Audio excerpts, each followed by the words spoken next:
So this is my script feedback for my second draft, and I've got two people who've been given drafts, and they're just going to give the feedback for it.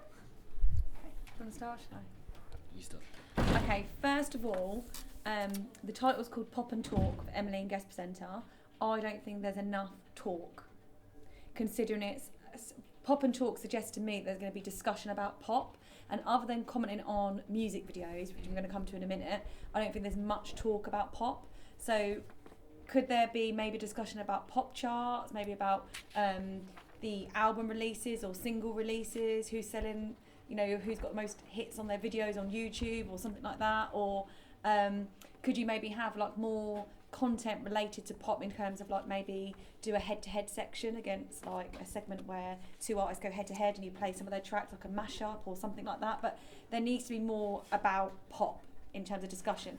For me, especially in the first part of the script, it sounds very much like play a song, comment on the music video, play the next song, comment on the music video, play the next song. Yeah, that's what I was going to say. Yeah, in the second part it changes, but in the early part it's very much song, video, song, video. I just think it's a little bit repetitive. Yeah. Yeah? In the first draft, you talked a lot about the summertime ball. Now there's still some there, which is good, obviously, because you're obviously promoting their brand. But some of the times I just got bored. Like you don't really need to repeat that on and on about when you quoted all the artist names, only quote like few and say many more, because obviously some people have short attention span, so they're not going to remember all the people's names unless they go to the website and do their own research. So signpost them there. So remember, particularly, I know you're doing Capital, but for example on BBC, when they do the news, they don't read out everything. They say, if you want to know more, head to the website. So send people to your website, and I think that would resolve that issue. On the topic of the summer ball, if you're going to keep talking about it, because obviously they do go on about it, when Radio 1 have their big weekends, if you listen to their shows, they're going on about it all the time. Of course, they want people to go. Why don't you offer up some tickets or something? So get people, give an opportunity to phone up and win some tickets. So then that would be another opportunity to have a phone in, which would again give you some more content for the show. Okay. Yeah? I think for me, because it's quite scripted, early on, everything starts a bit too quickly. So literally we have the station ident, the programme jingle, the news is then read, and Emily and the guest presenter literally say two things to each other, and then suddenly we're playing a song. So, typically they would have a bit more of interaction about how they're doing and that sort of thing. So I think there's more interaction early on, discussing maybe what is happening in the pop world, like what's been going on recently or something like that. Yeah, like introduce yourselves, because obviously people don't know your brand, like you're showing that. So. Yeah.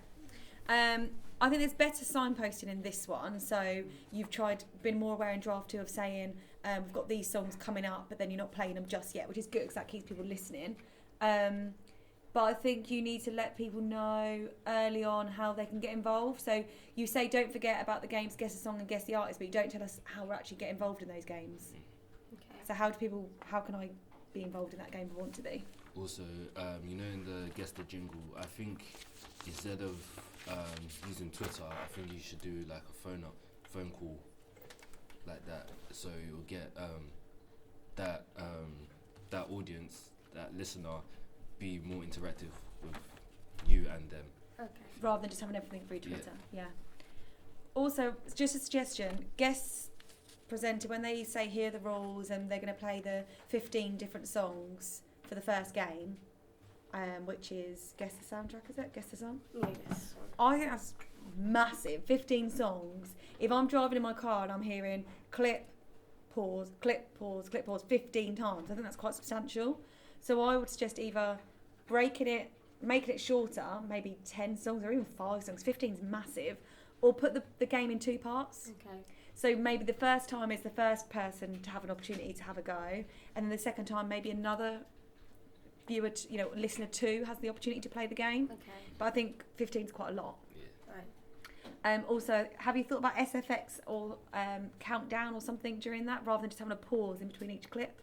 No, I haven't thought of that yet, because it's obviously still drafts. I'm still thinking of ideas. I haven't actually thought about the sound effects. So I yet. think something like that might make it a bit more interesting than just clip, pause, clip, pause. Okay. Yeah.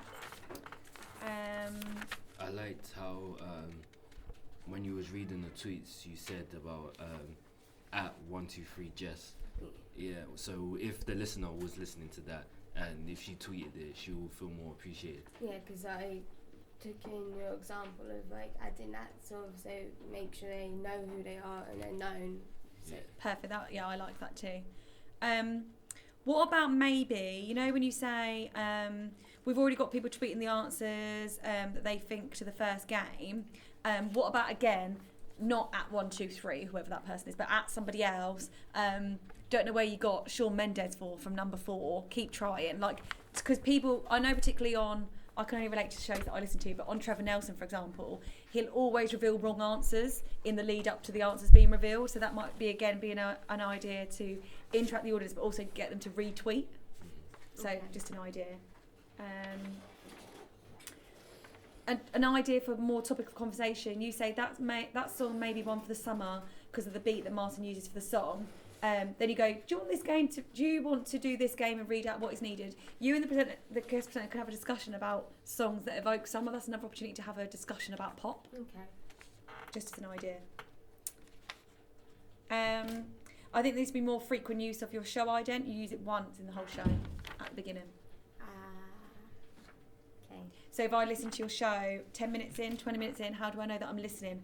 Other than the once when you later on say after the advert you're listening to Pop and Talk. Yeah. So there needs to be more frequent signposting of your show. You shove that down people's throats as you do with the Summertime Ball. Yeah? Adverts again only appear once, which I still find odd. I've added That's what- adverts. Are they? Yeah. Did I miss the first? Oh, earlier after track 4. Okay, sorry, I misread that. You say, I bet the papers were talking about it within their showbiz area the next day. Do your listeners read the papers? It depends. It depends if you want to know more about it. Then don't just look on the internet. The newspapers could be helpful as well. But would they? The target Probably audience. not. Probably not, no. So they're going to go to Twitter, Instagram, Facebook, yeah? So send them there. Do it more on social media. Right? Yes, good.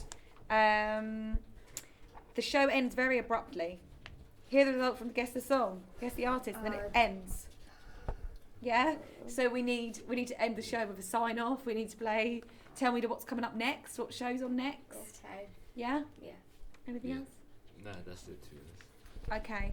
The only other thing I'd add is when you say about Ross Kemp becoming the new host of the Capital Breakfast Show, again, that's signposting. Don't forget to tune into Ross, whatever his name is, Roman Kemp on Breakfast with Capital, because you are promoting the brand. Okay. So I think signposting is key, but also and talk, we're missing loads of opportunities for discussion. So even if you put it in as ad hoc, you know, because it hasn't got to be completely scripted, give the presenters a bit of freedom just to talk about what's going on. And it will sound a bit more natural as well. Mm-hmm. Okay. Yeah. Yeah. Thank you, guys.